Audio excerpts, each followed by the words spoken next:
Hello നമസ്കാരം. എല്ലാവർക്കും ജാഷി വയനാട് സ്റ്റോറീസിലേക്ക് ഹൃദയപൂർവ്വം സ്വാഗതം. കേൾക്കൂ കേൾക്കൂ കേട്ടുകൊണ്ടേയിരിക്കും. ഞാനും നിങ്ങളും നമ്മുടെ കഥകളും അല്ലേ.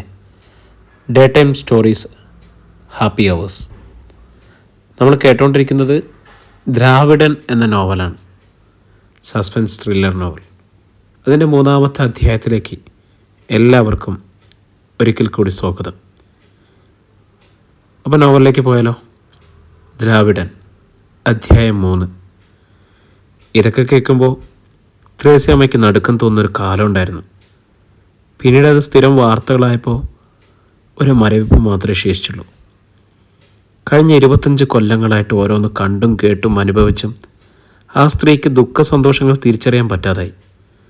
വർഷങ്ങളോളം നീണ്ട നരകയാതനകൾക്കപ്പുറത്ത് ഇനി പുതുതായിട്ട് എന്ത് കേൾക്കാൻ, എന്തനുഭവിക്കാൻ? പട്ടുമെത്തയിൽ നിന്നും ചെളിക്കുണ്ടിലേക്ക് സ്വയം വലിച്ചെറിഞ്ഞു കളഞ്ഞ ജീവിതത്തെപ്പറ്റി ചിലപ്പോഴൊക്കെ അവർ ഓർക്കാറുണ്ട്. ചങ്ങനാശ്ശേരിയിലുള്ള ഒരു സമ്പന്ന കുടുംബത്തിലെ ചന്തം തികഞ്ഞ പെൺകുട്ടിയായിരുന്നു ഒരിക്കൽ ത്രേസ്യാമ്മ. ത്രേസ്യാമ്മയുടെ അപ്പൻ പ്രശസ്തമായ ഒരു ചിട്ടിക്കമ്പനി നടത്തി വന്നിരുന്നു. വണ്ടികളുടെ RC ബുക്കുമേൽ പണം കടം കൊടുക്കുന്ന ഒരു ഏർപ്പാടായിരുന്നു വക്കൻ ത്രേസ്യാമ്മയുടെ വീട്ടിലെത്തുന്നത്. വായ്പ തിരിച്ചടയ്ക്കാത്ത വണ്ടികൾ പിടിച്ചെടുക്കുന്ന ജോലിയായിരുന്നു വക്കന്. ഒത്ത തടിയും കരുത്തും തണ്ടുമുള്ള വക്കൻ ചട്ടമ്പിത്തരങ്ങളിലൂടെ പേരെടുക്കുന്ന കാലം. സുന്ദരനും ധൈര്യശാലിയുമായ വക്കൻ്റെ കൈക്കരുത്തും മേക്കരുത്തും ഉള്ളറച്ചിട്ടില്ലാത്ത ത്രേസ്യാമ്മയ്ക്ക് ഹരം പിടിച്ചു. ത്രേസ്യാമ്മയ്ക്കെന്നത് 19 വയസ്സ് മാത്രം പ്രായം. പേടിഗിരി തോറ്റ് വീട്ടിൽ പഠിപ്പും നിർത്തി നിൽക്കുകയാണ്. എല്ലാ ദിവസവും പൊടിപ്പാറ വക്കൻ്റെ വീരപരാക്രമങ്ങൾ വീട്ടിൽ ചർച്ചാ വിഷയമായി. കായംകുളത്തും കോട്ടയത്തും പൊൻകുന്നത്തും മാവേലിക്കരയിലും മല്ലപ്പള്ളിയിലൊക്കെ വക്കൻ പോയി പണ്ടി പിടിച്ചെടുത്തുകൊണ്ടിരുന്ന കഥകൾ അപ്പനും ആൺമക്കളും കൊട്ടിഘോഷിച്ചു. വക്കൻ്റെ ധീരത, വക്കൻ 5-6 പേരോട് അടിച്ചു നേടിയ സംഭവങ്ങൾ, വക്കൻ്റെ സൂത്രശാലിത്വം എല്ലാം ത്രേസ്യാമ്മയ്ക്ക് ഇഷ്ടമായി. വക്കൻ ത്രേസ്യാമ്മയുടെ വീട്ടിലെ നിത്യസന്ദർശകനും പ്രിയങ്കരനുമായി തീർന്നു. ജീവിക്കുന്നെങ്കിൽ പൊടിപ്പാറ വക്കനെപ്പോലൊരു ധീരൻ്റെ ഭാര്യയായിട്ട് ജീവിക്കണമെന്ന് ത്രേസ്യാമ്മ ആഗ്രഹിച്ചു. അയാളോടൊപ്പമുള്ള ജീവിതം സ്വപ്നം കാണുകയും ചെയ്തു. കാണാനും സംസാരിക്കാനും ധാരാളം അവസരങ്ങൾ. പിന്നീടുണ്ടായിരുന്ന രഹസ്യ സമാഗമങ്ങളും അതിൻ്റെ വരും വരായികകളും. വക്കൻ്റെ കരുത്തിലും ചൂടിലും ഭ്രമിച്ചുപോയ പെണ്ണ് മുന്നും പിന്നും നോക്കാതെ ഒരു രാത്രിയിൽ അയാളോടൊപ്പം സർവ്വ സൗഭാഗ്യങ്ങളും ഇട്ടെറിഞ്ഞ് സകല ബന്ധുജനങ്ങളെ ഉപേക്ഷിച്ച് നാടുവിടുന്നു. പല നാടുകൾ ചുറ്റിയലഞ്ഞ് ഒടുവിൽ വന്നു ചേർന്നത് ഹൈറേഞ്ചിലെ പാലക്കര ഗ്രാമത്തിൽ. ഇതിനകം വക്കൻ്റെ തനിനിറം എന്തെന്ന് ത്രേസ്യാമ്മയെ അറിയിച്ചു കഴിഞ്ഞിരുന്നു. പക്ഷെ മടങ്ങിപ്പോകാനുള്ള എല്ലാ വഴികളും അടഞ്ഞുപോയി. വക്കൻ്റെ ഇടിയും തൊഴിയുമേറ്റ് അയാളുടെ ദുഷ്ടതകളും ക്രൂരതകളും കണ്ടും കേട്ടും അനുഭവിച്ചും മറിഞ്ഞ് ആ സ്ത്രീ ജീവിതം നീട്ടി ഇക്കാലത്തിനിടയിൽ 4 മക്കളെയും പ്രസവിച്ചു. മൂത്തവള് മോളി, അതിനിടയിലത് രാജിച്ചൻ, രാജിച്ചൻ്റെ ഇളയവള് ട്രീസ, ഏറ്റവും ഇളയവള് ജിൻസി. പരുന്തിനെ കണ്ടാൽ തള്ളക്കോഴിയുടെ ചിറകിൻ്റെ കീഴിൽ ഒളിക്കുന്ന കോഴിക്കുഞ്ഞുങ്ങളെപ്പോലെയായിരുന്നു വക്കൻ്റെ ഒച്ച കേട്ടാൽ 4 പേരും. ജനിച്ച കാലം മുതൽ അവരയാളെ വല്ലാതെ ഭയന്നാണ് ജീവിച്ചത്. വക്കൻ ഒരു ദിവസം വീട്ടിലില്ലെങ്കിൽ അന്ന് സ്വർഗത്തിലെ പോലെ സമാധാനവും ശാന്തിയായിരുന്നു ആ വീട്ടിനുള്ളിൽ. മക്കളെല്ലാം അപ്പനെ വെറുക്കുകയും അമ്മയെ അളവറ്റ് സ്നേഹിക്കുകയും ചെയ്തു. മോളി 8ാം ക്ലാസ് വരെ മാത്രമേ പഠിച്ചുള്ളൂ. രാജിച്ചൻ PG വരെ പോയി. പഠിക്കാൻ സമർത്ഥനായിരുന്നു രാജിച്ചനോട് അവിടെ നിർത്തിക്കൊള്ളാൻ വക്കം പറഞ്ഞു. നിർത്തി. ട്രീസ തയ്യലിന് പഠിക്കുന്നു. ജിൻസി 10ാം ക്ലാസ്സിലും. വക്കന് തൻ്റെ മകനെ തന്നോളം പോകുന്ന ഒരു റൗഡിയാക്കാനായിരുന്നു ആഗ്രഹം. അതിനായിട്ട് അയാൾ അങ്ങേയറ്റം യത്നിക്കുകയും ചെയ്തു. ചെറുപ്പം മുതൽ അടിച്ചും ഭീഷണിപ്പെടുത്തിയും താൻ പഠിച്ച അഭ്യാസങ്ങളെല്ലാം അയാൾ മകനെ പഠിപ്പിച്ചു. പക്ഷെ അപ്പൻ്റെ വഴിക്ക് നീങ്ങാനും മകൻ തയ്യാറായിരുന്നില്ല. ത്രേസ്യാമ്മ സമ്മതിച്ചില്ല. എൻ്റെ മോനെ, നീയെങ്കിലും ഒന്ന് നല്ലവനായിട്ട് ജീവിക്കണം, ആളുകളെ കൊണ്ട് നല്ലത് പറയിക്കണം. അതിനാണ് ഈ അമ്മ ആത്മഹത്യ ചെയ്യാതെ ഓരോ ദിവസവും ഒരുങ്ങി ജീവിച്ചത്. തൻ്റെ മക്കളെല്ലാം നന്മ നിറഞ്ഞവരും സാധുക്കളുമാണെന്നത് മാത്രമായിരുന്നു ആ സ്ത്രീയുടെ ഒരേ ഒരു ആശ്വാസം. പ്രായപൂർത്തി വന്ന ശേഷം ഒരേ ഒരു തവണ മാത്രം മകൻ അപ്പനെ വിലക്കി. അപ്പൻ ഇനിയെങ്കിലും ഈ ക്രൂരകൃത്യങ്ങൾ അവസാനിപ്പിക്കണം. മക്കൾക്ക് പ്രായമായി. 3 പെൺമക്കളാണ്. അവർക്കും എനിക്കും ഈ നാട്ടിൽ തലയുയർത്തിപ്പിടിച്ച് നടക്കണ്ടേ? കലി കയറിയ വക്കന് മകന് തലങ്ങും വിലങ്ങും എടുത്തിട്ടടിച്ചു. തള്ളയും പെൺമക്കളും നിലവിളിയോടെ പൊതിഞ്ഞു വീണതുകൊണ്ട് കൊന്നില്ലെന്ന് മാത്രം. ഒരാഴ്ച രാരിച്ചൻ സൂര്യഗിരി ആശുപത്രിയിൽ കിടന്നു. ഫിലിപ്പോസ് മുതലാളിയുടെ കാട്ടിലെ കള്ളത്തടി വെട്ടാനും കഞ്ചാവ് ഋഷിക്ക് സഹായത്തിന് പോകാനും കുറേ നാളായി വക്കൻ മകനെ നിർബന്ധിക്കുന്നു. പണം ഇഷ്ടം പോലെ കിട്ടും. പ്രായമാകുന്നതോടെ തനിക്ക് വിട്ടൊഴിയേണ്ടി വരുന്ന ചട്ടമ്പി സ്ഥാനം മകൻ്റെ തലയിൽ വെച്ച് കൊടുക്കുകയും ചെയ്യാം. പക്ഷേ ഈ കാര്യത്തിൽ മാത്രം അപ്പനെ അനുസരിക്കാൻ മകൻ തയ്യാറായില്ല. നീതിയും ധർമ്മവും വെടിഞ്ഞുള്ള ഒരു കള്ളക്കളിക്കും താനില്ലെന്നായിരുന്നു രാരിച്ചൻ്റെ നിലപാട്. അതോടെ അപ്പന് മകൻ ബന്ധശത്രുവായി മാറി. രാരിച്ചനെ കണ്ണെടുത്ത കണ്ടുകൂടാതായി വക്കന്. രാത്രി പിന്നെയും വളർന്നുകൊണ്ടേയിരുന്നു. ട്രീസയും ജിൻസിയും ഉറങ്ങാൻ കിടന്നു. മോളി വരാന്തയിൽ അമ്മയ്ക്ക് കൂട്ടിരുന്നു. പതിവ് പോലെ തീറ്റയും കുടിയും കഴിഞ്ഞ് വക്കൻ വീട്ടിലെത്തിയപ്പോൾ നേരം പാതിരാത്രിയോടെടുത്തു. വെട്ടുറോട്ടിൽ നിന്നും 100 വാരയോളം ഉള്ളിലേക്ക് കയറിയാണ് വക്കൻ്റെ വീട് സ്ഥിതി ചെയ്യുന്നത്. വെള്ള കളിമണ്ണ് തേച്ച ചുമരും ഓടുമേഞ്ഞ മേൽക്കൂരയുമുള്ള ഒരു ചെറിയ വീടാണ് വക്കൻ്റേത്. അയാളുടെ നിഴൽ മുറ്റത്ത് കണ്ടതും മോളി ഓടി അകത്തു മറിഞ്ഞു. ത്രേസ്യാമ്മ തടിത്തൂണും ചാരി വരാന്തയിൽ തന്നെ നിന്നു. എന്തേടി രാരിച്ചൻ, നിന്റെ പുന്നാരമോൻ? ചെന്നപാടെ വക്കൻ ഭാര്യയുടെ നേർക്ക് കനട്ടി. എവിടെ ഉണ്ടായിരുന്നു?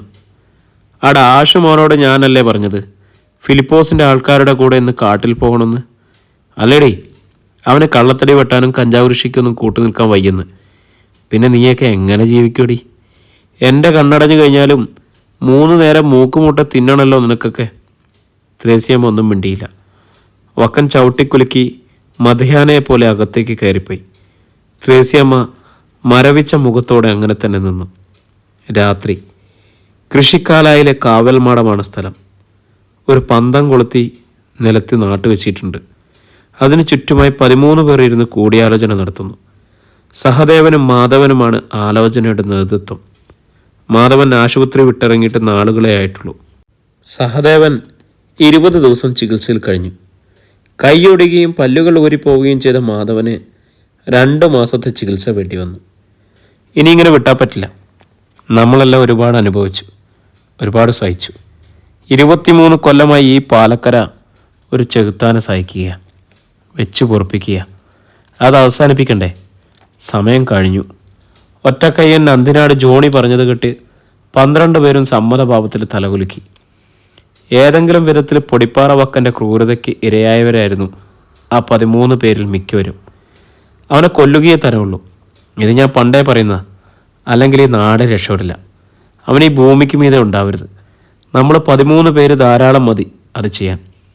അവനെ എങ്ങനെ കൊല്ലണം, എവിടെ വെച്ച് കൊല്ലണം, എപ്പോൾ കൊല്ലണം, ഇത് മാത്രം തീരുമാനിച്ചാൽ മതി. കുളത്തിനാൽ പാപ്പച്ചൻ പറഞ്ഞു. അടുത്ത ഞായറാഴ്ച ആയിക്കോട്ടെ. കുരിശുമൂട് കവലയിലിട്ട് വേണം കൊല്ലാൻ. സന്ധ്യയ്ക്ക് കള്ളുകുടി കഴിഞ്ഞ് അവനതിലെ ഒരു വരവുണ്ട്. ഓരോരുത്തർ അവരവർക്ക് ഇണങ്ങുന്ന ആയുധങ്ങളൊക്കെ കരുതിക്കോണം. വെട്ടുകത്തിയോ അരിവാളോ പിച്ചാത്തിയോ മഴുവോ കോടാലിയോ ഉളിയോ കമ്പിപ്പാരയോ എന്തെങ്കിലും. സഹദേവൻ വീരോട് പറഞ്ഞു. പക്ഷെങ്കിൽ കുരിശുമൂട്ടിലിട്ട് കൊന്നാൽ തെളിവും സാക്ഷികളും ഉണ്ടാവില്ലേ? ആരും കാണാതെ ഒരിടത്തിട്ട് കൊല്ലുന്നല്ലേ നല്ലത്? ഉറവയ്ക്കലെ ആ സാബു ചോദിച്ചു. അവന് അനുകൂലമായിട്ട് ആര് സാക്ഷി പറയും? അവനൊന്ന് ചത്ത് കാണാൻ ആഗ്രഹിക്കുന്നവരാ സകലരും. കൊല്ലുന്നെങ്കിൽ അവനെ കുരിശുമൂട്ടിലിട്ട് ഈ നാട്ടുകാർ മുഴുവൻ കാണിക്കെ വേണം കൊല്ലണം. വെട്ടിയരിഞ്ഞ് തുണ്ടം തുണ്ടമാക്കിയിട്ട് പട്ടിക്കും കാക്കയ്ക്കും എറിഞ്ഞു കൊടുക്കണം. സഹദേവൻ്റെ കണ്ണുകളിൽ അഗ്നിയാളി. കൊലപാതകത്തിൻ്റെ വിശദാംശങ്ങളിലൂടെ ചർച്ച പിന്നെയും നീണ്ടു. ജിജിമോള് ഹോസ് പൈപ്പ് ഉപയോഗിച്ച് മുറ്റത്തെ പൂച്ചെടികൾ നനയ്ക്കുകയായിരുന്നു. അപ്പോഴാണ് പൊടിപ്പാറ വക്കം വന്നത്. ഒരു ബീഡിയെടുത്ത് ചുണ്ടിൽ വെച്ച് പൊടിപ്പാറ വക്കൻ അവളെ അടിമുടിയൊന്ന് നോക്കി. തുണി ഉരിഞ്ഞു പോകുന്നത് പോലെയുള്ള നോട്ടം. ജിജി അമർഷത്തോടെ വെറുപ്പോട് കൂടിയിട്ട് മുഖം തിരിച്ചു. നിന്റെ അപ്പച്ചനില്ലടെ ഇവിടെ? അയാൾ തീപ്പെട്ടിക്കമ്പുരച്ച് വീടി കൊളുത്തി. ജിജിയുടെ മേലാസകലം വിറഞ്ഞു കയറി. എന്നെ എടിയെന്ന് വിളിക്കാൻ നീ ആരാ? അവൾ പൊട്ടിത്തെറിച്ചു. അതൊക്കെ നിന്റെ വീട്ടിൽ മതി, എന്നെ ഭരിക്കാൻ വരണ്ട. നിന്നെപ്പോലത്തെ റാസ്കലുകൾക്ക് സദാസമയം കയറി നിറങ്ങാനുള്ള വീടല്ലത്. വക്കൻ്റെ കണ്ണുകൾ ചുവന്നു. ബീഡിത്തുണ്ടയാളെ പുറത്തേക്ക് തുപ്പി. വെട്ടിത്തിരിഞ്ഞ് നടക്കാൻ തുടങ്ങിയ ജിജിയുടെ പിൻകഴുത്തിൽ ഇരുമ്പു കമ്പി പോലെ അയാളുടെ വിരലുകൾ അമർന്നു. ഒറ്റ വലിക്ക് അയാൾ അവളെ വെട്ടിച്ച് തനിക്ക് അഭിമുഖമായിട്ട് നിർത്തി. അവളുടെ താടിക്ക് താഴെ കുത്തിപ്പിടിച്ച് പല്ല് കടിച്ചുകൊണ്ട് പറഞ്ഞു, ഞാൻ ആരാണെന്ന് നിനക്കറിയില്ല അല്ലേ? നിൻ്റെ തന്തയ്ക്കറിയാടി, നിൻ്റെ ആങ്ങളമാർക്കറിയാടി, ഈ നാട്ടുകാർക്ക് മുഴുവൻ അറിയാമടി പൊടിപ്പാറ വക്കൻ ആരാണെന്ന്. നടുങ്ങിപ്പോയ ജിജി ഉറക്കെ വിളിച്ചു, പപ്പാ. മകളുടെ നിലവിളി കെട്ടി ഓടി ഇറങ്ങി വന്ന ഫിലിപ്പോസ് മുതലാളി കണ്ടത് ജിജിയുടെ കഴുത്തിലും താടിയിലുമായി കുത്തിപ്പിടിച്ച് അങ്ങോട്ടും ഇങ്ങോട്ടും മുലയ്ക്കുന്ന പൊടിപ്പാറ വക്കനെയാണ്. അവളെ വിടുവക്ക, ഞാനാ പറയുന്നത്. ഫിലിപ്പോസ് മുതലാളിയുടെ സ്വരം കേട്ട് വക്കൻ പിടിവിട്ടു. പൊടിപ്പാറ വക്കൻ ആരാണെന്ന് താൻ ഇതുവരെ തൻ്റെ മോൾക്ക് പറഞ്ഞു കൊടുത്തില്ല ഫിലിപ്പോസെ? ഒരു വഷളൻ ചിരിയോടെ വക്കൻ ചോദിച്ചു. പൊടിപ്പാറ വക്കന് ഫിലിപ്പോസ് മുതലാളി വെറും പുല്ല, പിന്നല്ലേ ഫിലിപ്പോസിൻ്റെ മോള്. ജിജി പപ്പയൊന്ന് നോക്കിയിട്ട് പൊട്ടിക്കരഞ്ഞുകൊണ്ട് അകത്തേക്ക് ഓടിപ്പോയി. എൻ്റെ മോളോട് വേണ്ടായിരുന്നടാ നിൻ്റെ കളി, ഇത് കുറേ കടുത്തുപോയി. തൻ്റെ മോളോട് കളിക്കാനല്ല, എനിക്ക് തരാമെന്ന് പറഞ്ഞ കാശ് മേടിക്കാനാണ് ഞാൻ വന്നത്. ഏത് കാശ്? മറന്നുപോയോ? കൊന്നു കുഴിച്ചു മൂടിയൻ്റെ കാശ്, 10,000 രൂപ. വക്കനതുകൊണ്ടേ പോകൂ, മിണ്ടരുത് നീ. ഫിലിപ്പോസ് ആരെങ്കിലും കേട്ടോ എന്നറിയാൻ 4 ദിക്കിലും നോക്കി. പിന്നെ ചവിട്ടിക്കുതിച്ച് അകത്തേക്ക് പോയി. 2 മിനിറ്റിനുള്ളിൽ തിരികെ വന്ന ഫിലിപ്പോസിൻ്റെ കയ്യിൽ 50 രൂപ നോട്ടുകെട്ടിൻ്റെ 2 കെട്ടുകളുണ്ടായിരുന്നു. അത് വക്കൻ്റെ നേർക്ക് എറിഞ്ഞു കൊടുത്തിട്ട് അയാൾ ആക്രോശിച്ചു, എടുത്തുകൊണ്ട് പോടാ. നിലത്ത് വീണ കെട്ടുകൾ വക്കൻ കുനിഞ്ഞെടുത്തു. മണ്ണും പൊടിയും തട്ടിക്കളഞ്ഞു. പക നിറഞ്ഞ ചിരിയോടെ ഫിലിപ്പോസിനെ നോക്കി. പിന്നെ തിരിഞ്ഞു നടന്നു. ഇനി എൻ്റെ മുറ്റത്ത് കാലുകുത്തരുത്, ഇതോടെ തീർന്നു നീയുമായിട്ടുള്ള സകല ഇടപാടും, ഫിലിപ്പോസ് കലി തീരാതെ പറഞ്ഞു. വക്കനൊന്ന് തിരിഞ്ഞു നോക്കി. നല്ലപോലെ ആലോചിച്ചിട്ട് മതി, പിണങ്ങിയാൽ പൊടിപ്പാറ വക്കൻ പിശാശ, കരുതിക്കോ. അയാൾ കയ്യും വീശി നടന്നു. സഹദേവൻ്റെ വീട്ടിൽ സംഘാംഗങ്ങളെല്ലാം ഒത്തുചേർന്നു. ഇന്ന് പൊടിപ്പാറ വക്കനെ കൊല്ലുന്ന ദിവസമാണ്. അതിനുള്ള തയ്യാറെടുപ്പെന്ന നിലയിൽ ചിലർ ഒന്ന് മിനുങ്ങിയിട്ടുണ്ട്. അപ്പം മാത്രം അവിടേക്ക് വന്ന മാത്തപ്പൻ ചോദിച്ചു, എന്തൊക്കെയാ ആയുധങ്ങൾ? സഹദേവൻ ചുമരുകളിൽ കൂട്ടിവെച്ചിരുന്ന ആയുധങ്ങൾ കാട്ടിക്കൊടുത്തു. കുറുവടി, കമ്പിപ്പാര, മലപ്പുറം കത്തി, തേങ്ങ വെട്ടുന്ന തരം വെട്ടുകത്തി, കൈക്കോടാലി, സൈക്കിൾ ചെയിൻ, തുണിയിൽ പൊതിഞ്ഞ മെറ്റൽ കിഴി, വടിവാള് എന്നിങ്ങനെ എല്ലാ ആയുധ സന്നാഹങ്ങളും ഉണ്ട്. ആസിഡ് ബൾബ്, മുളകുപൊടി തുടങ്ങിയ പൊടിക്കൈകൾ വേറെ. ആരൊക്കെ എവിടെ നിന്നൊക്കെ ചാടി വീണ് ആക്രമണം തുടങ്ങണമെന്നും ഓരോരുത്തർക്കും എന്തൊക്കെ ആയുധങ്ങൾ പ്രയോഗിക്കണമെന്നും സഹദേവൻ വിശദീകരിച്ചു. ഞൊടിയിടയിൽ കഥ കഴിച്ചേക്കണം. നമ്മളിൽ 2-4 പേര് വീണാലും ആരും പിന്തിരിഞ്ഞോടരുത്. പാളിപ്പോയാൽ നമ്മൾ ആരും പിന്നെ ജീവിച്ചിരിക്കില്ലെന്ന് ഓർത്തോണം. വാളംപറമ്പിൽ ജോസ് ഓടിക്കിതച്ച് അങ്ങോട്ട് കയറി വന്നു. എന്താ ജോസേ? എല്ലാവരും ഉത്കണ്ഠയോടെ അവനെ നോക്കി. അവൻ പാലത്തുങ്കര കള്ളുഷാപ്പിയിലെത്തിയിട്ടുണ്ട്, അവിടെ ഇരുന്ന് കള്ളുകൂടിയാ. എന്നാൽ പിന്നെ നമുക്കിറങ്ങാം, ദേവസിക്കുട്ടി പറഞ്ഞു. എല്ലാവരും അവനവൻ്റെ ആയുധങ്ങളെടുത്തോ, പറഞ്ഞതൊക്കെ ഓർമ്മയുണ്ടല്ലോ എല്ലാവർക്കും. അനിയന്ത്രിതമായ ഒരു ജാഗ്രത അവരെ ഗ്രസിച്ചു. അവർ 13 പേരും പോകാൻ തയ്യാറായി. 2-3 പേർ വീതമടങ്ങുന്ന ചെറു സംഘങ്ങളായി അവർ കുരിശുമൂട് കവലയിലെത്തി. ആളുകൾ അവിടെ കൂടി നിന്ന് അടക്കി പിടിച്ച് സംസാരിക്കുന്നതും കാണാമായിരുന്നു. സഹദേവനെയും സംഘത്തെയും കണ്ടതോടെ കടകളിലും മറ്റും ഉണ്ടായിരുന്നവർ പതുക്കെ പിൻവലിച്ചു. കുരിശുമൂട് കവലയിൽ ഞായറാഴ്ച വൈകുന്നേരം കിലുക്കിക്കുത്ത് വയ്ക്കാറുള്ള വേലിക്കൽ പാപ്പി കട്ടയും പടവും മടക്കി എഴുന്നേറ്റു. സാധാരണ ഞായറാഴ്ച വൈകുന്നേരങ്ങളിൽ കുരിശുമൂട് കവലയിൽ അവിടെ എവിടെയായിട്ട് ആൾക്കൂട്ടം ഉണ്ടാകാറുള്ളതാണ്. ഇന്നത് കാണാനില്ല. കവലയ്ക്കപ്പുറത്ത് വോളിബോൾ കോർട്ട് ഒഴിഞ്ഞു കിടന്നു. പന്ത് കളിക്കാനും കാണാനും എത്തുന്നവരെ ഇന്ന് കാണാനില്ല. സഹദേവനെയും കൂട്ടരെയും കണ്ടിട്ട് അടുത്ത പരിചയക്കാർ പോലും ലോഹ്യം ചോദിക്കാൻ നിന്നില്ല. സഹദേവനും സംഘത്തിനും കാര്യം ഉറപ്പായി. പൊടിപ്പാറ വക്കനെ ഇന്ന് കുരിശുമൂട്ടിലിട്ട് കൊല്ലുമെന്ന രഹസ്യം മിക്കവാറും എല്ലാവരും അറിഞ്ഞു കഴിഞ്ഞിരിക്കുന്നു. സംഗതി പാളിപ്പോമോ എന്നായി അവരുടെ ശങ്ക. നേരം സന്ധ്യയോടെടുത്തു. പൊടിപ്പാറ വക്കൻ വരുന്നുണ്ടോ എന്ന് നോക്കാൻ വളവിൽ പോയി കാത്തു നിന്ന വാളംപറമ്പിൽ ജോസ് കുരിശുമൂട്ടിലേക്ക് ഓടി വരുന്നുണ്ട്, ഒറ്റയ്ക്കേ ഉള്ളൂ. എല്ലാ മുഖങ്ങളും ജാഗ്രത കൊണ്ട് മുറുകി. പൊടിപ്പാറ വക്കൻ വളവ് തിരിഞ്ഞ് മൺറോഡിൻ്റെ ഒത്ത നടുവിലൂടെ നെഞ്ചു പിരിച്ച് തലയുയർത്തിപ്പിടിച്ച് നടന്നു വരുന്നത് കാണായി. നടപ്പിനിടയിൽ പൊടിപ്പാറ വക്കനൊന്ന് നിന്നു. ഒരു ബീഡിയെടുത്ത് ചുണ്ടിൽ വെച്ച്. എളിയിന് തീപ്പെട്ടി തപ്പിയപ്പോഴാണ് അയാൾ ഓർത്തത്, ഇന്ന് ചുരുക എടുത്തിട്ടില്ല. വലത്തെ എളിയിൽ ഉറയിലിട്ടിരിക്കുന്ന കടാര മാത്രമേ ഉള്ളൂ. വീട്ടിൽ നിന്നും പുറപ്പെടുമ്പോൾ അതെടുത്തിരുന്നില്ലേ? അതോ വല്ലയിടത്തും മറന്നു വെച്ചതാണോ? മറന്നു വെച്ചതാണെങ്കിൽ കള്ള് ഷാപ്പിലാകാനാണ് വഴി. പക്ഷെ ഷാപ്പിൽ അതെടുക്കേണ്ട ആവശ്യം വന്നില്ല, വീട്ടിൽ തന്നെ ഉണ്ടാവും. ചെറുപ്പത്തിൽ കളരി പഠിപ്പിച്ച ഗുരുക്കൾ സമ്മാനിച്ച ചുരുകയാണ്. കണയ്ക്ക് ചുറ്റും വെള്ളി കെട്ടിച്ച് രാഗി മിനുക്കി ഒന്നാന്തരം തുകലുറയിലിട്ട് ഇടത്തെ എളിയിൽ വലതു കൈപ്പാങ്ങിന് സൂക്ഷിച്ചു കൊണ്ടേ നടക്കൂ. അന്ന് മുതൽ ഇന്ന് വരെ അങ്ങനെയാണ്. പൊടിപ്പാറ വക്കൻ തീപ്പെട്ടിക്കൊള്ളി ഉരച്ചു. ആദ്യത്തെ കൊള്ളി കെട്ടുപോയി. രണ്ടാമത്തെ കൊള്ളിയിൽ നിന്നും ബീഡിയുടെ അറ്റത്ത് തീ പിടിപ്പിച്ചു. തുടരെ 2-3 പുകയെടുത്തുകൊണ്ട് മുന്നോട്ട് നടന്നു. കള്ളിന്ന് നല്ല പോലെ തലയ്ക്ക് പിടിച്ചിട്ടുണ്ടെന്ന് തോന്നി. കള്ളിൻ്റെ വീര്യമായിരിക്കില്ല, ശരീരത്തിൻ്റെ വീര്യം കുറഞ്ഞു വരികയാണ്. മനസ്സിൽ വിചാരിക്കുന്ന വേഗത്തിൽ പലപ്പോഴും ചലിക്കാൻ കഴിയുന്നില്ല. എന്നാലും ചുരിക മറന്നല്ലോ, ഒരിക്കലും പതിവില്ലാത്തതാണല്ലോ. ബീഡി കെട്ടുപോയിരിക്കുന്നത്. തീപ്പെട്ടിക്കുള്ളിൽ ഇനി കൊള്ളിയില്ല. പീലിപ്പാപ്പൻ്റെ കടയിൽ നിന്നും ഒരു കൂടി തീപ്പെട്ടി എടുക്കണം. പൊടിപ്പാറ വക്കൻ ബീഡിത്തുണ്ട് നാവിൻ്റെ അറ്റത്തേക്ക് എടുത്തു നീട്ടി തുപ്പി. എന്നാലും ചുരിക അത് വീട്ടിൽ തന്നെ ഉണ്ടാവണം. എവിടെയും മറന്നതാകാനിടയില്ല. കുരിശുമൂട് കവലയിൽ ആരെയും കാണാനില്ല. ഞായറാഴ്ച സന്ധ്യയ്ക്ക് നല്ല ആൾക്കൂട്ടവും തിരക്കുള്ളതാണ്. എല്ലാവരും എവിടെ പോയി? അടുത്തെവിടെയെങ്കിലും മരണം നടന്നുവോ? കുറ്റിപ്പുറത്ത് തൊമ്മാച്ചൻ്റെ വീടിൻ്റെ കിളിവാതിലൂടെ ഒരു തല ഒളിഞ്ഞു നോക്കുന്നു. പെട്ടെന്ന് തന്നെ പിൻവലിയുന്നു.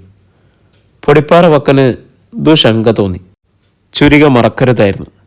അയാൾ കുരിശുമൂട്ടിലെത്തി. ഒരു ഈച്ചയെ പോലും കാണാനില്ല. സർവത്രം നിശബ്ദത, നിശ്ചലത. പെട്ടെന്ന് ഒരു ആപത്ത് തന്നെ ഗ്രസിച്ചതുപോലെ വക്കന് തോന്നി. അയാൾ നിന്ന നിൽപ്പിൽ നിന്നും ഒന്ന് തിരിഞ്ഞ് കടാര എളിയിൽ തന്നെയുണ്ടോ എന്ന് തപ്പി നോക്കി. വാഗമരത്തിൻ്റെ പിന്നിൽ നിന്നും പ്ലാക്കൽ ദേവസികുട്ടി റോഡിലേക്കിറങ്ങി. അവൻ്റെ നോട്ടവും ഭാവവും കണ്ട് വക്കൻ നിന്നു. റോഡിൻ്റെ ഇരുവശത്തും അവിടെ അനക്കങ്ങൾ. വക്കൻ തല പിന്നോട്ടൊന്ന് തിരിച്ചതും ദേവസികുട്ടി കയ്യിലിരുന്ന ആസിഡ് ബൾബ് വക്കൻ്റെ തലയെ ലക്ഷ്യമാക്കി എറിഞ്ഞു. വക്കൻ്റെ നെറ്റിയിലാണത് കൊണ്ടത്. ബൾബ് പൊട്ടിച്ചിതറി. മുഖം ഉരുകി ഒലിക്കുന്നതറിഞ്ഞ വക്കൻ 8 ദിക്ക് ഞെട്ടുമാറ് അലറി. വരിനടാ, ദേവസികുട്ടി ഉറക്കെ വിളിച്ചു. നാനാഭാഗത്തു നിന്നും ആയുധങ്ങളുമായിട്ട് ശത്രുക്കൾ പാഞ്ഞെടുക്കുന്നത് ഒരു മിന്നായം പോലെ പൊടിപ്പാറ വക്കം കണ്ടു. അടുത്ത നിമിഷം അയാളുടെ കയ്യിൽ മലപ്പുറം കത്തി പ്രത്യക്ഷമായി. പിന്നിലൂടെ ചെന്ന മുളയ്ക്കൽ മാത്തച്ഛൻ മുളകുപൊടി നിറച്ച ബക്കറ്റ് വക്കൻ്റെ നേർക്ക് ആയത്തിൽ തൂളിയെറിഞ്ഞു. വക്കൻ ഒരിക്കൽ കൂടി അലറി. ഏതാനും നിമിഷത്തേക്ക് വക്കനും ചുറ്റുമുള്ള വായുവിന് കടുപ്പ് ചുവപ്പ് നിറമായിരുന്നു. വീഴ്ത്തിടാവനെ, ഉറവയ്ക്കൽ കുട്ടിച്ചായൻ അട്ടഹസിച്ചു. കണ്ണു കാണാൻ വയ്യാതായ വക്കൻ ഏതാനും വര ഓടി. പിറകെ പാഞ്ഞ തുരുത്തിയിൽ കുഞ്ഞപ്പൻ കൈക്കോടാലി കൊണ്ട് വക്കൻ്റെ തോളിലൊരു കൊത്തുകൊത്തി. വക്കൻ തിരിഞ്ഞപ്പോഴേക്കും സൈക്കിൾ ചെയിൻ കൊണ്ട് കൊഴുവനാൽ അപ്പച്ചൻ ആഞ്ഞടിച്ചു. വാളംപറമ്പിൽ ജോസിൻ്റെ മെറ്റൽ കിഴി കൊണ്ടുള്ള അടി വക്കൻ്റെ തല ചതച്ചു. മാധവൻ വാക്കത്തി കൊണ്ട് വക്കൻ്റെ കഴുത്തിനൊരു വെട്ടുവെട്ടി. പിറകിലെത്തിയ നിരണം തങ്കച്ചൻ വക്കൻ്റെ മുതുക്കിൽ വടിവാൾ കുത്തിയിറക്കി. അന്ധനായിപ്പോയ വക്കൻ അപ്പോഴും അലറിക്കൊണ്ട് കത്തി വീശി. ഒഴിഞ്ഞു മാറാൻ ഇടകിട്ടാതെ പോയ കുളത്തിനാൽ പാപ്പച്ചൻ്റെ നെഞ്ചിന് താഴെ കത്തി പൂളിക്കടന്നുപോയി. കുടൽമാലകൾ ഊർന്ന് താഴെ വീണു. അടുത്ത നിമിഷം പാപ്പച്ചനും. സഹദേവൻ വക്കൻ്റെ നെഞ്ചിലേക്ക് തന്നെ ഉളി ചാണ്ടി. ചോര ചീറ്റിയൊഴുകി. ഉളി വലിച്ചൂരി വീണ്ടും വീണ്ടും കുത്തി. മാധവൻ വെട്ടിയ വെട്ടെല്ലാം വക്കൻ്റെ തോളിലും പുറത്തുമാണ് കൊണ്ടത്. വക്കൻ്റെ വീശി വന്ന കൈ മാധവനിലൊന്ന് തടഞ്ഞു. അടുത്ത നിമിഷം മാധവൻ്റെ കഴുത്ത് വക്കൻ്റെ കൈമടക്കിനുള്ളിലായി. വക്കൻ കൈമടക്ക് ഇടത്തേക്കൊന്ന് വെട്ടിച്ചുയർത്തി. മാധവനൊന്ന് ഞരങ്ങാനേ കഴിഞ്ഞുള്ളൂ. കഴത്തൊടിഞ്ഞ മാധവൻ നിലത്തേക്ക് ഊർന്നു വീണു. കടകൾക്കുള്ളിൽ നിന്നും പരിസരത്തും മറവുകളിലൊക്കെ പാത്തുപതുങ്ങി നിന്നവരൊക്കെ ഇതൊക്കെ കാണുന്നുണ്ടായിരുന്നു. പലചരക്ക് കടക്കാരൻ കുഞ്ഞുമോൻ നെഞ്ചത്ത് കൈവച്ച് ശ്വാസം അടക്കി പിടിച്ച് നോക്കി നിന്നു. കൺമുന്നിൽ കൊലപാതകങ്ങൾ നടക്കുന്നു. ചോര തണുത്തുറയുന്നത് പോലെ അയാൾക്ക് തോന്നി. പച്ച ഇറച്ചിയിലെ ആയുധങ്ങൾ ആഞ്ഞു പതിക്കുന്നു. അലർച്ചകൾ, അട്ടഹാസങ്ങൾ, ആയുധങ്ങൾ കൂട്ടിമുട്ടുന്ന ഒച്ച. പൊടിപ്പാറ വക്കൻ വീണുവെന്ന് തോന്നി. 5-8 പേർ ചുറ്റും നിന്ന് കുനിഞ്ഞാണ് ആക്രമിക്കുന്നത്. ചോരയുടെ രൂക്ഷഗന്ധം. കൊന്നേ, പൊടിപ്പാറ വക്കനെ കൊന്നേ! ഭ്രാന്തെടുത്ത പോലെ അലറിക്കൊണ്ട് കല്ലറയ്ക്കൽ മോനായി തെക്കോട്ട് ഓടിപ്പോകുന്നത് കാണായി. കുറേ അകലെ പാടത്തേക്കുള്ള തെരുവിൽ നിന്നും വീണ്ടും അട്ടഹാസം കേട്ടു. കൊന്നേ, പൊടിപ്പാറ വക്കനെ കൊന്നേ! വിൻസെൻ്റ് ഓടിക്കതച്ച് ഫിലിപ്പോസിൻ്റെ മുറിയിലേക്ക് ചെന്നു. മൂവന്തിക്ക് തനിച്ചിരുന്ന് 2 ലാർജ് വീശുകയായിരുന്ന ഫിലിപ്പോസ് തലയുയർത്തി നോക്കി. എന്താടാ? പൊടിപ്പാറ വക്കനെ കൊന്നു. ഫിലിപ്പോസ് ഞെട്ടി. നാട്ടുകാരെല്ലാവരും കൂടി കുരിശുമൂട്ടിലിട്ട് വെട്ടിയും കുത്തിയും കൊന്നു. ഫിലിപ്പോസിന് അല്പസമയത്തേക്ക് അനങ്ങാൻ പോലും കഴിഞ്ഞില്ല. തൻ്റെ വലങ്കൈ ഛേദിക്കപ്പെട്ടതുപോലെ ഒരവസ്ഥ. എപ്പോഴാ? കുറച്ചു മുമ്പേ സന്ധ്യയ്ക്ക്. ഫിലിപ്പോസ് കുടുകുടെ വേർത്തുകൊണ്ട് എഴുന്നേറ്റു. വക്കൻ ഒറ്റയ്ക്കല്ല പോയത്, കൂടെ 2 പേരെയും കൊണ്ടുപോയിട്ടുണ്ട്. മാധവനെയും കുളത്തിനാൽ പാപ്പച്ചനെയും. കുരിശുമൂട്ടിൽ ചിതറിക്കിടക്കുക ശവങ്ങൾ. ഫിലിപ്പോസിന് തളർച്ച തോന്നി. വീണ്ടും ഇരുന്നു. പാലക്കര ഗ്രാമത്തിലും പ്രാന്തപ്രദേശങ്ങളിലും കാട്ടുതീ കണക്കെ വാർത്ത വ്യാപിച്ചു കഴിഞ്ഞിരുന്നു. പൊടിപ്പാറ വക്കൻ കൊല്ലപ്പെട്ടു. കഴിഞ്ഞ 23 കൊല്ലമായി നാടിനെ ഗ്രസിച്ചിരുന്ന കൊടും ശാപം പാടെ തുടച്ചു മാറ്റപ്പെട്ടിരിക്കുന്നു. ഫിലിപ്പോസ് മുതലാളി മകനെയും കൂട്ടി രാത്രി തന്നെ പോലീസ് സ്റ്റേഷനിൽ ചെന്ന് വിവരം അറിയിച്ചു. രാത്രി മുഴുവൻ നായ്ക്കൾ കുരിശുമൂട് കവലയിൽ ശവങ്ങൾക്കിടയിൽ കലമ്പൽ കൂട്ടിക്കൊണ്ടേയിരുന്നു. രാവിലെ പോലീസ് സംഘം കുരിശുമൂട് കവലയിലെത്തി. അപ്പോഴും സമീപത്തെ വീടുകളിലും ജനലുകളും വാതിലും ഒക്കെ അടഞ്ഞു കിടന്നിരുന്നു. കടകളൊന്നും തുറന്നിട്ടുമില്ല. മാധവൻ്റെയും കുളത്തിനാൽ പാപ്പച്ചൻ്റെയും വീടുകളിൽ മാത്രം ഇടയ്ക്കിടെ കൂട്ടക്കരച്ചുകൾ വരുന്നുണ്ട്. പോലീസ് അവരുടെ ജോലി ആരംഭിച്ചു. പ്രാഥമിക നടപടികൾക്ക് ശേഷം ശവശരീരങ്ങൾ പോസ്റ്റ്മോർട്ടത്തിനായിട്ട് നീക്കം ചെയ്തു. സമീപത്തെ വീടുകൾ തുറപ്പിച്ചു. ആളുകളെ ചോദ്യം ചെയ്തു. സംഭവത്തിന് ദൃക്സാക്ഷികൾ ആരുമില്ല. ആരും ഒന്നും കണ്ടിട്ടില്ല. ആരാണ് കൊന്നതെന്നോ ആരാണ് മരിച്ചതെന്നോ അവർക്ക് വ്യക്തമായിട്ട് അറിയില്ല.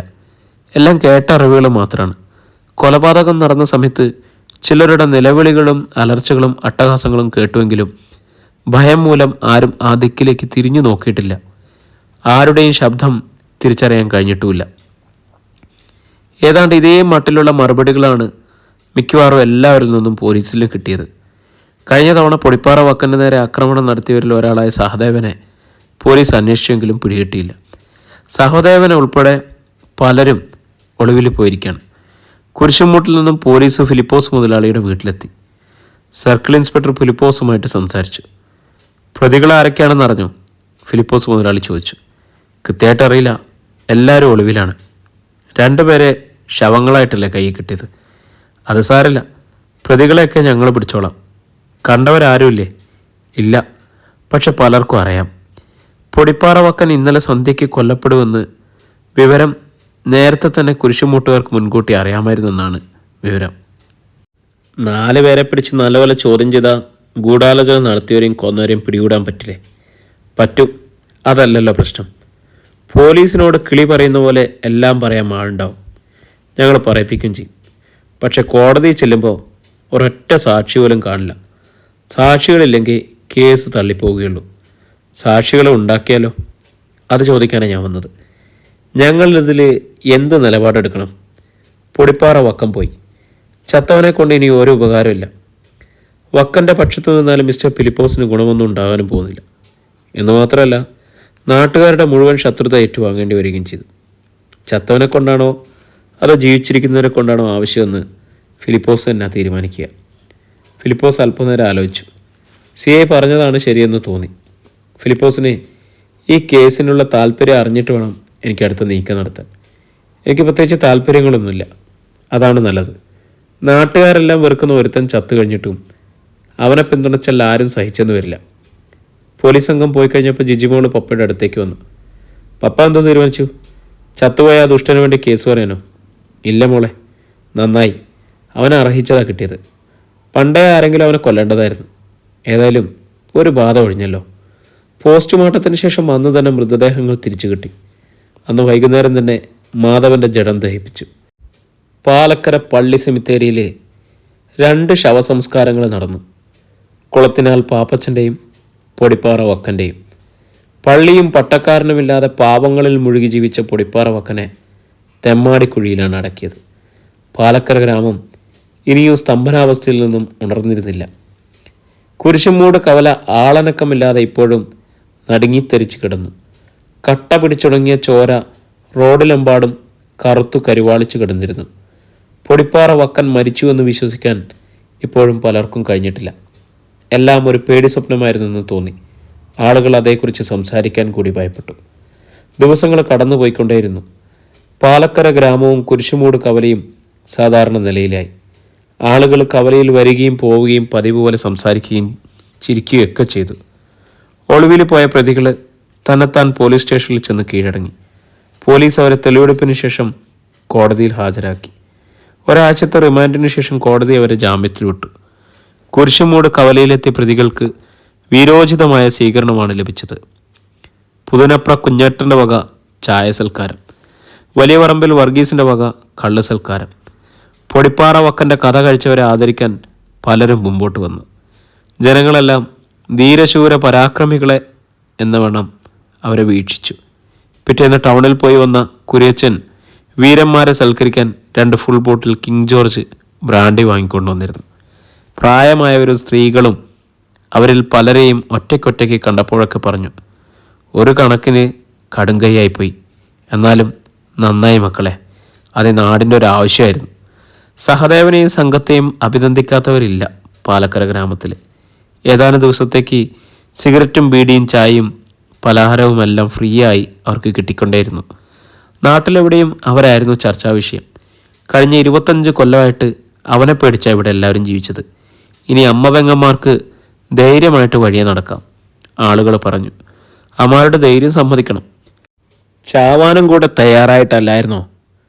പൊടിപ്പാറ വക്കനും മോശമല്ലായിരുന്നു. പോയപ്പോൾ 2 എണ്ണത്തിനെയും കൊണ്ടല്ലേ പോയത്. സന്ധ്യാനേരങ്ങളിൽ ചെറുപ്പക്കാർ കൊലപാതക സംഘത്തിൽപ്പെട്ട ആരുടെയെങ്കിലും അടുത്തുകൂടി സംഭവം ഒന്നുകൂടി വിവരിക്കാൻ ആവശ്യപ്പെടുകയായി. ആരാണ് ആദ്യം അടി തുടങ്ങിയത്? ആരാണ് ആസിഡ് ബൾബ് എറിഞ്ഞത്? ആരാണ് മുളക് പൊടി തൂവിയത്? ആരാണ് ആദ്യം വെട്ടിയത്? അവർക്ക് എത്ര കേട്ടിട്ടും മതി വരുന്നില്ല. വിവരത്തിനിടയിൽ വല്ലതും വിട്ടുപോയാൽ കേൾവിക്കാരിൽ ഒരാൾ ഉടൻ ഇടപെടുകയായി. ആ മെറ്റൽ കിഴി കൊണ്ടുള്ള അടിയുടെ കാര്യം പറഞ്ഞില്ല കേട്ടോ, ആ അടിയിലെ അവൻ്റെ ചുവട് തെറ്റിച്ചത്. ആ വടിവാൾ പ്രയോഗമോ, അതെന്താ വിട്ടുകളഞ്ഞത്? സംഭാഷണങ്ങൾക്കിടയിൽ പൊടിപ്പാറ വക്കൻ്റെ കുടുംബത്തെക്കുറിച്ചും പരാമർശമുണ്ടായി. അവനല്ലേ പോയുള്ളൂ, 4 മക്കളും ആ തള്ളയും ജീവിച്ചിരിപ്പുണ്ടല്ലോ. ഒറ്റ എണ്ണത്തിന് വെറുതെ വിടരുത്. ഈ നാട്ടിൽ വെച്ചു വാഴിക്കുകയും ചെയ്തത്. അത് ശരിയാ, നമ്മൾ കുറേ അനുഭവിച്ചതല്ലേ, ഇനി അവരനുഭവിക്കട്ടെ.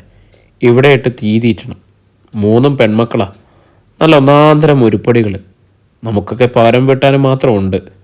പാലക്കരയിലെ ചെറുപ്പക്കാരുടെ ഉള്ളിൽ വർഷങ്ങളായി അടിഞ്ഞു കിടന്നിരുന്ന പക നീച ലക്ഷ്യങ്ങളോടെ ആ കുടുംബത്തിനെതിരെ പതുക്കെ പതുക്കെ ഉണരുകയായിരുന്നു. അധ്യായം 5.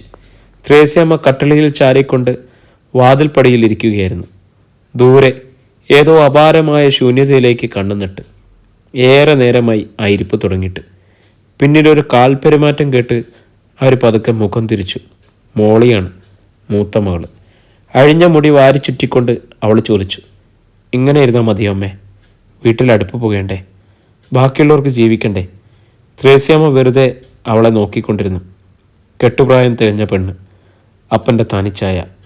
പൊടിപ്പാറ വക്കനെ ആദ്യമായി കണ്ട രംഗം അവരുടെ മനസ്സിലെത്തി. ചങ്ങനാശ്ശേരിയിലെ തറവാട്ടിൽ വെച്ച്. മുഖം നിറയെ ഗൗരവം, നീണ്ടു തടിച്ച ബലിഷ്ഠമായ ശരീരം. ഏതു ശാപം പിടിച്ച നിമിഷത്തിലാണ് അയാളൊരു മോഹമായി തൻ്റെ ഉള്ളിലേക്ക് കടന്നതെന്നോർത്ത് ത്രേസ്യാമ്മ വിലപിച്ചിട്ടുള്ളതിന് കണക്കില്ല. പൊടിപ്പാറ വക്കനെപ്പോലൊരു കരുത്തനായൊരു പുരുഷൻ്റെ കൂടെ ജീവിച്ചാൽ എല്ലാം തികഞ്ഞുവെന്നായിരുന്നു ധാരണ. ഒന്നിച്ചു ജീവിതം തുടങ്ങിയ ദിവസം നാളുകൾക്കകം തന്നെ മോഹവും തൃപ്തിയും അന്തമില്ലാത്തൊരു നടുക്കമായി മാറുകയായിരുന്നു. പിശാചിനെ പോലെ നിന്ദ്യനും ക്രൂരനും നീചനുമായ ഒരു മനുഷ്യൻ്റെ കൂടെ 25 വർഷം. സന്തോഷം എന്തെന്നറിഞ്ഞിട്ടില്ല, സുഖമെന്തെന്ന് അനുഭവിച്ചിട്ടില്ല. മതയാനയുടെ കാൽ കീഴിലെന്ന പോലെ സദാ ഭയന്ന് വിറങ്ങലിച്ച് ഉള്ളിൽ വെറുത്ത് ശപിച്ച് 4 നൂറ്റാണ്ട്. എന്തെല്ലാം ഭീകരതകൾ കണ്ടു, അനുഭവിച്ചു. തന്നെ മോഹസാക്ഷിയാക്കി നിർത്തിക്കൊണ്ട് തൻ്റെ കിടപ്പറയിലൂടെ ചിരിച്ചും കരഞ്ഞും എത്ര സ്ത്രീകൾ കടന്നുപോയി. ചത്ത മനസ്സിന് എണ്ണാൻ കഴിഞ്ഞിട്ടില്ല. എണ്ണിത്തിട്ടപ്പെടുത്തിയിട്ട് എന്ത് നേടാൻ?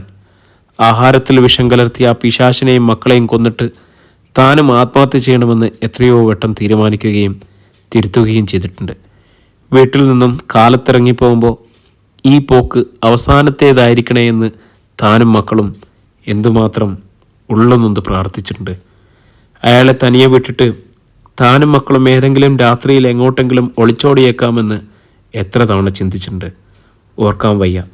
എന്നാൽ ഇന്ന് അയാൾ കടന്നുപോയി കഴിഞ്ഞപ്പോൾ ഭയാനകമായ ഒരു ശൂന്യത മുന്നിലിങ്ങനെ വാപിളർന്നു നിൽക്കുന്നു. വലിയൊരു വെള്ളച്ചാട്ടം പെടുന്നതിന് നിലച്ചതുപോലെ. ആ മരണം ഏൽപ്പിച്ച കനത്ത ആഘാതത്തിൽ നിന്നും ഇനിയും ആരും മുക്തി നേടിയിട്ടില്ല. കുടുംബത്തിൻ്റെ നാഥൻ അതിദാരുണമായി കൊല ചെയ്യപ്പെട്ടു. ഇനി എന്ത് എന്ന നിശബ്ദമായ ചോദ്യത്തിൻ്റെ മുഴക്കം 5 ജീവിതങ്ങളെ പ്രകമ്പനം കൊള്ളിച്ചു. ഇത്രകാലവും കഷ്ടത എന്തെന്നറിഞ്ഞിട്ടില്ല. കുടുംബനാഥൻ കുത്തിക്കവർന്നോ പിടിച്ചു പറിച്ചോ കൊല ചെയ്തോ വേണ്ടതെല്ലാം വീട്ടിലെത്തിച്ചിരുന്നു. നീചനും ദുഷ്ടനും സ്നേഹശൂന്യനുമായിരുന്നെങ്കിലും പൊടിപ്പാറ വക്കൻ്റെ വീട്ടിൽ വേണ്ടതെല്ലാം വേണ്ടുവോളം ഉണ്ടായിരുന്നു. എവിടെ നിന്ന് കൊണ്ടുവരുന്നുവെന്ന് ആരും ചോദിച്ചിട്ടില്ല. ചോദിക്കാൻ പൊടിപ്പാറ വക്കൻ സമ്മതിച്ചിട്ടുമില്ല. രുചിയോടെയല്ല ഒരിക്കലും ആഹാരം കഴിച്ചിട്ടുള്ളത്, തൃപ്തിയോടെയല്ല ജീവിത സൗകര്യങ്ങൾ അനുഭവിച്ചിട്ടുള്ളത്. തൊണ്ടയിലൂടെ ഇറങ്ങിപ്പോകുന്ന ഓരോ വറ്റിനും ആരുടെയെങ്കിലും ചോരയുടെ ചുവയും കണ്ണീരിൻ്റെ ഉപ്പും ശാപത്തിൻ്റെ ചൂടും ഉണ്ടായിരുന്നു. അപ്പൻ്റെ അടിയും ഇടിയും ചവിട്ടുമേറ്റാണ് മക്കൾ 4 വളർന്നത്. ക്രൂര മർദ്ദനമേറ്റ ത്രേസ്യാമ്മയുടെ അസ്ഥികൾ ഒടിയുക പോലും ഉണ്ടായി. അറവുമാടുകളെപ്പോലെ എല്ലാം നിശബ്ദം സഹിച്ചു കഴിഞ്ഞ് ജീവിതങ്ങളാണത്. പൊടിപ്പാറ വക്കൻ കൊല്ലപ്പെട്ടുവെന്ന് കേട്ടപ്പോൾ ആ അമ്മയ്ക്കും മക്കൾക്കും ദുഃഖമോ വേദനയോ ഒന്നുമല്ല തോന്നിയത്, ഒരു നടുക്കം മാത്രം. ആകാശത്തു നിന്നും അതിഭയങ്കരമായ ഒരു വെള്ളിടി തങ്ങളുടെ വീടിനു മേൽ പതിഞ്ഞതുപോലെ. എൻ്റെ കേൾവിക്കാരായ എൻ്റെ ഹൃദയങ്ങളെ, നിങ്ങൾ കേട്ടുകൊണ്ടിരിക്കുന്നത് ദ്രാവിഡൻ എന്ന നോവലിൻ്റെ 3ാമത്തെ അധ്യായമാണ്. ഈ അധ്യായം ഇവിടെ തുടരുകയാണ്. ഇതിൻ്റെ അടുത്ത ഭാഗമായിട്ട് നാളെ നമ്മൾ വീണ്ടും കണ്ടുമുട്ടും. അതുവരേക്കും എല്ലാവർക്കും ഒത്തിരി സ്നേഹത്തോടെ, ഒത്തിരി സന്തോഷത്തോടെ, ഹൃദയത്തോട് ചേർത്ത് നിർത്തി എല്ലാവർക്കും നല്ല ഒരു നന്ദി, നമസ്കാരം.